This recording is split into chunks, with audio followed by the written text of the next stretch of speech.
Hey everyone, welcome to the channel. I'm Ben Howard, and today we're going to chat about a subject very close to my heart, and that's the label Vinegar Syndrome. We got a grab bag of three 2021 titles. Let's go!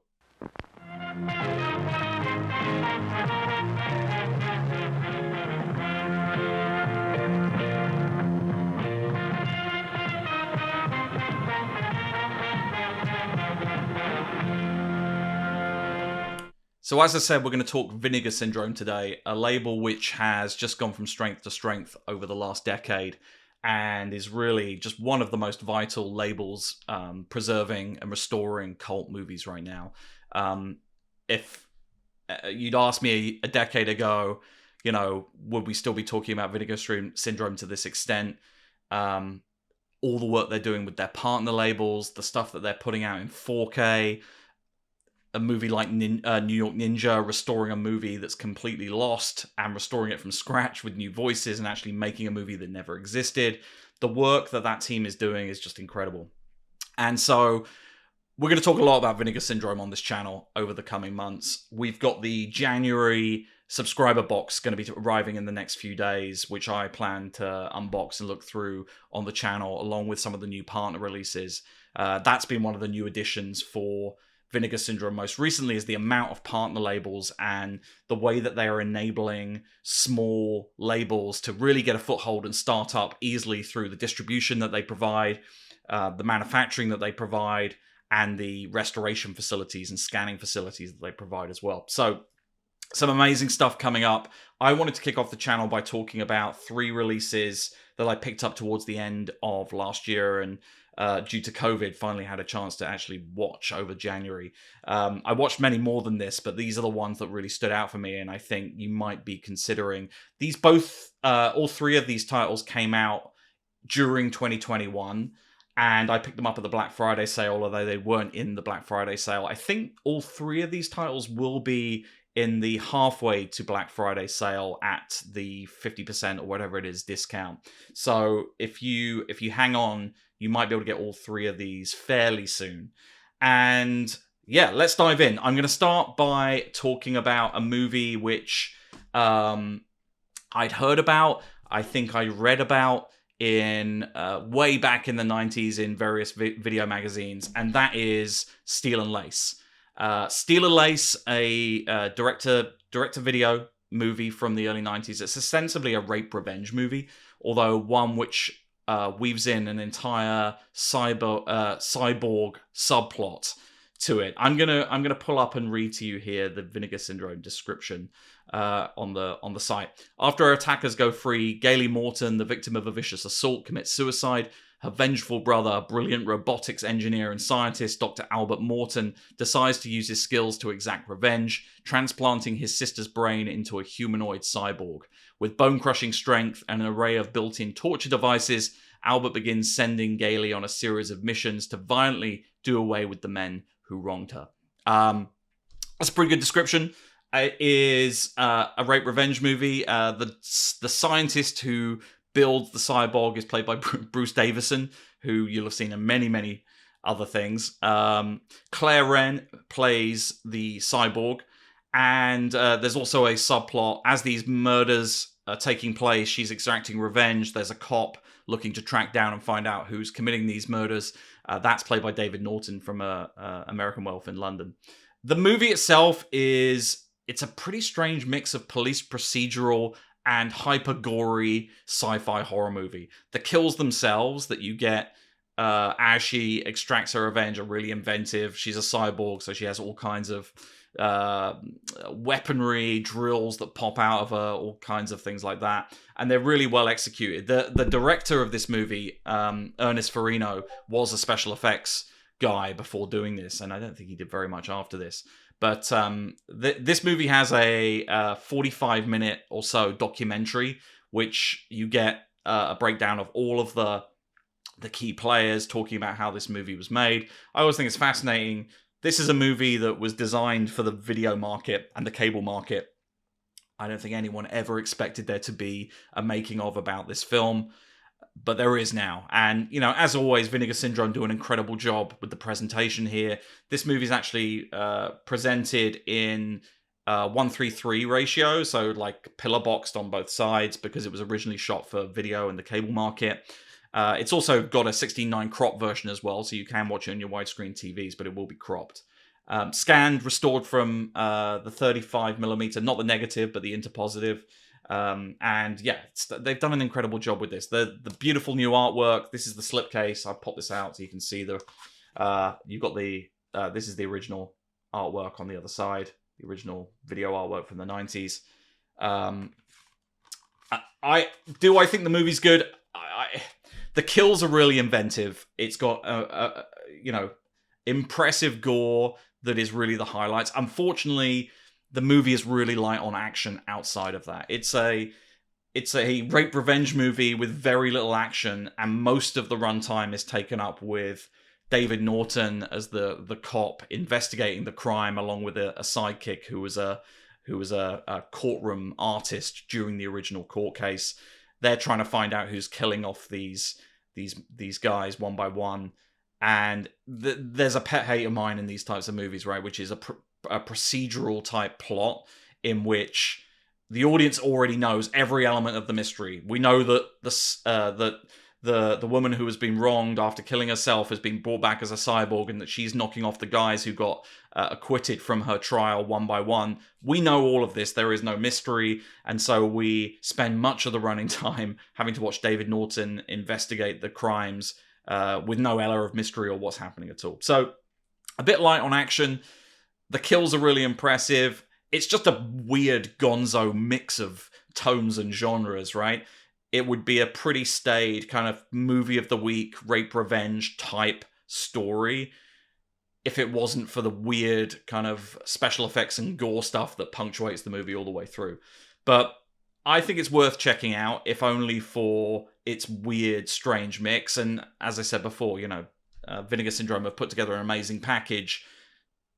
A definitive package for a movie that probably never ever thought to deserve a definitive package. So there you go. Okay, next up is Resurrection from 1999, so a late 90s movie. One of the interesting things about Vinegar Syndrome recently is, they've been doing a lot in their early days of 70s and 80s horror and grindhouse exploitation, sexploitation, a lot of that stuff from that era. More recently, in the last few years, they've started to explore what I think is a really interesting era, which is the video store era, the direct-to-video era. There's a whole sort of era of movies in the 90s which have really vanished in that transition, sometimes from that transition to DVD, but also from that transition into Blu-ray, certainly, as well. Many of these movies haven't made the jump. Some of them haven't made the jump to any digital format, let alone to Blu-ray. Or even 4K. But this is a movie which I remember when it came out in the 90s. I think it got theatrical release. I seem to recall in the UK there was some kind of release for it, or maybe I was just reading video releases for it at the time. I guess the big selling point is that it's Russell Mulcahy, the director of Highlander, reteaming with Christopher Lambert. And this project was a dream project for Christopher Lambert, who's actually credited as a co-writer on the project. And it is really interesting because this movie ostensibly is a tremendous rip-off, cash-in, however you want to describe it, of the movie Seven. Seven had come out a few years earlier and obviously was a huge success. Interesting parallels between Russell Mulcahy and David Fincher, I think, because both came from pop promo backgrounds. Russell Mulcahy did a lot of the Duran Duran videos in the early 80s, and that was his entrance into movie making. Obviously, David Fincher, Madonna, tons of very famous pop promos before he broke into feature making. And so that's an interesting tie between the two. But this movie is a tremendous ripoff of Seven, from the structure of the film. Obviously, it's a serial killer film. The look of the film, it's set in Chicago, but it's always raining. There is the structure to the film in terms of the sort of fake reveal or the reveal of the killer quite a long way from the ending. Obviously, in Seven, you've got the scene where Kevin Spacey walks into the police station. I'm not going to give away what happens in this film, but you get a similar kind of reveal of the killer quite far from the end, and it plays out pretty differently to 7, but it definitely has some similarities, and even down to the cast. So Christopher Lambert's the main cop. He's ostensibly playing the Morgan Freeman character. His sidekick, who's kind of the Brad Pitt character, is played by Leland Orser, who is a character actor you would recognize from hundreds of movies around the 90s and beyond. But I guess best known for being, or one of the best known things he's known for, is being Lust Guy, the guy who has the giant phallus strapped to him in 7. So there's a direct casting correlation there too. Let me read the description of this, of Resurrection, as from the Vinegar Syndrome site. Jaded homicide detective John Prudhomme has been put on the case of a ruthless killer who is hunting the city of Chicago, leaving a trail of horribly mutilated and dismembered corpses, all of which are missing at least one body part, along with perversely ironic biblical quotes. After the unexpected arrival of a neurotic FBI agent named Hollingsworth, who believes he might know the identity of the assailant, the two men join forces to catch a cunning psychopath who all too conveniently seems to be a step ahead. That's a very brief description of the plot. The killer itself, unlike, again, the killer has a gimmick much like 7. 7, obviously the 7 deadly sins. In this, it is leading up to Easter. Great Easter movie, by the way. And he's trying to piece together and we make this assumption very early in the movie, that he's piecing together the body of Christ in order for resurrection over the Easter period. So he's sort of a religious nut. You get an amazing cameo from David Cronenberg, and I actually always really like David Cronenberg as an actor. I think he's a really interesting, calming presence on screen. But he doesn't appear very often. He appears in strange, odd movies that you wouldn't expect, like Jason X. He delivers a really great role as a priest who Christopher Lambert consults to find out a little bit of the background on what might be happening and get the theology lesson from the priest.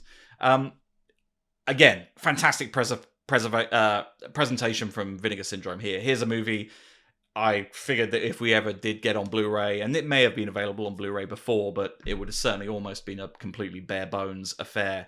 This, you get obviously the slipcase again, original artwork inside it.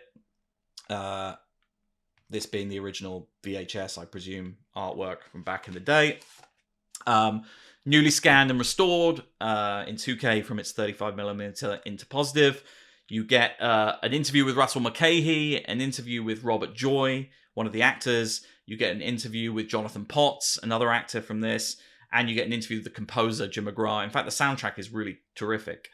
And it is... the extras are really funny, if only because most of the interviews, they go to great pains to talk about the project, how it was a long-seeded passion project for Christopher Lambert. Almost everyone tries to avoid saying the name of the big elephant in the room, the Fincher-sized elephant in the room. And Russell Mulcahy especially talking about the project and how Christopher Lambert brought it to him without mentioning 7, which it's not hard to see that this it's not a coincidence this movie looks and feels very much like 7.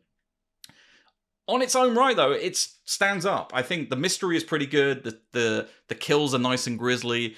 The serial killer gimmick is really interesting. It goes somewhere. And the last third act twist is played out really nicely. Even if you've seen 7 and you're expecting some kind of like semi-reveal twist on the killer thing, it plays it really nicely. And I really like this film. I think it's actually deserves a bigger audience. This is exactly why I love Vinegar Syndrome. They're elevating a movie that is pretty much lost to time. And certainly if you had heard of this movie, isn't that movie just a rip-off of 7, which it is. But I think it definitely deserves an audience, and I highly recommend picking this up when it gets to the next sale, or even in advance if you fancy picking it up. There's plenty of copies. It's only dropped in the second half, I think, of 2021 on the Vinegar Syndrome site. So you can still get it, still be available for a while, I think. So you don't need to worry about this going out of print and not getting the nice packaging.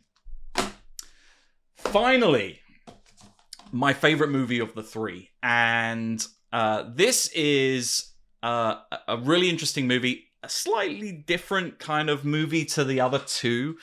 Again, from the 90s video store era, back to the beginning of the 90s with this one. This is All American Murder. Directed by Anson Williams, who you would know as Potsy from Happy Days, in 1991. A really, really interesting movie. One of my good friends, Giles Edwards, who hopefully is watching this at some point, is a big fan of this and was a big fan of this from back in the video days. I, like many of these movies that Vinegar Syndrome put out, I think I was vaguely familiar with the poster. Again, here's the original VHS cover inside the new artwork from Vinegar Syndrome. This cover here I'm vaguely familiar with. Again, like so many of these movies from the video store era, they're covers, they're things that you passed by when you were renting things, and maybe you rented them, maybe you didn't, maybe they were a poster on the wall. There's certainly some other titles in the VSA line, Vinegar Syndrome's offshoot label, which is just jam-packed with things that you remember seeing from the video store walls and never picked up. And so these are movies which, again, lost to time. I don't know if this movie was ever available on DVD. It certainly wasn't available on Blu-ray. It's now available on Blu-ray in an amazing edition. And I think this movie is well worth it. Let me read you the description first. Artie Logan has a history of getting himself into trouble. He's been kicked out of every school he's attended, and he's no friend to the law, which makes matters extra complicated for his wealthy father, who happens to be a judge. Given one last chance, Artie is shipped off to Fairfield College. But when his new fling and senator's daughter, Tally, is burned to death by an unknown assailant, suspicion immediately falls on Artie. Adamant of his innocence, he's granted a 24-hour period in which to unmask the actual culprit. As his hours of freedom dwindle, the killer strikes again and again. This is a weird mix of 80s era, even though it's a 1991 movie, 80s era college comedy, and you've got a wisecracking Ferris Bueller-esque lead played by Charlie Schlatter, who's best known for 18 Again, I guess, and of those kind of crop of movies. But he's very much playing the Ferris Bueller archetype of bad boy, but kind of smart-ass bad boy. He delivers this sort of incessant wisecracking dialogue all the way through this movie. And then about 30 minutes into the movie, it becomes what you think is a murder mystery, but actually it's more sort of influenced by giallo and slasher movies, where it's still playing this wisecracking wrong man storyline as he becomes embroiled in the murder. But there's a masked killer with black gloves. Some of the murders are really nasty, and it's a very strange, tonally strange mix of movie. Until you start to dig a little deeper, and you realize that this movie was written by Barry Sandler, and Barry Sandler is the writer of one of my favorite all-time movies. If you listen to the Mondo Movie Podcast, you'll know that I'm a huge fan of Ken Russell. And one of my favorite Ken Russell films is Crimes of Passion, his movie with Kathleen Turner and Anthony Perkins. Barry Sandler wrote that movie, and apparently this was originally designed to be a 90s project or a late 80s project for Ken Russell. And you can kind of see it, this weird tonal mix of comedy, whodunit, slasher movie, and satire. It's like a weird tonal mix, but it totally works. As the Charlie Slatter character becomes embroiled, that's when Christopher Walken comes in. Walken, 91, very close to King of New York, absolutely at his peak. He delivers a series of just hilarious, absolutely delivered straight monologues through this movie, including one where he, with a punchline about cheese, which I won't spoil, which is just phenomenal. Honestly, the monologues in this movie that Walken delivers are as good as anything he does in the two Tarantino scripted things, the True Romance monologue, obviously so famous, and the Watch monologue in Pulp Fiction. I think this is as good. And so yeah, I love this movie. The tonal mix, great performances. If you like college comedies, if you like giallo, if you like Crimes of Passion, all of these things should be encouraging you to buy this. I'll just tell you what you get with it. newly scanned, restored again in 2K from its 35mm into positive. You get a commentary track with the Hysteria Continues podcast guys. Being on a team, you get an interview with actor Charlie Schlatter, and you get a great interview with the cinematographer Jeffrey Schaff, who's the cinematographer on this. The film actually looks really beautiful. It's got a really eerie, nicely shot style to it. Again, shown off to its best form in terms of this high def format. And yeah, again, this movie's never looked this good. I don't know whether it was ever shown theatrically. If it was, it would have been a very, very limited run or maybe a rep run. But this was a movie largely delivered for the video market in the 90s. It certainly never looked this good. And I highly recommend it. It's my favorite of the three. As I said, Steel and Lace, I think is worth checking out with some big caveats. Resurrection, I really like. This, I actually think is a genuinely great find. And again, Vinegar Syndrome doing an amazing job. Like, digging up this stuff, finding movies which lost to the winds of time, lost to the winds of analog VHS, not making the jump to digital without a company like this coming along and finding them. So I'm going to be back in the next few days. I'm awaiting my January Vinegar Syndrome package. As I said, we're going to dig into that on the next video. That's going to have the January releases, some VSA in there I have, and some partner label stuff from some of the new partner labels, which I'm really excited about, because I think that slate, that roster of stuff is allowing Vinegar Syndrome to bring in all of this incredible left field stuff, you know, not just horror grindhouse exploitation, but foreign cinema, Asian cinema, weird dramas from parts of the world that are underserved, like Canada, what Canadian International Pictures is doing. So join me on that one. I'll see you next time. Thanks very much.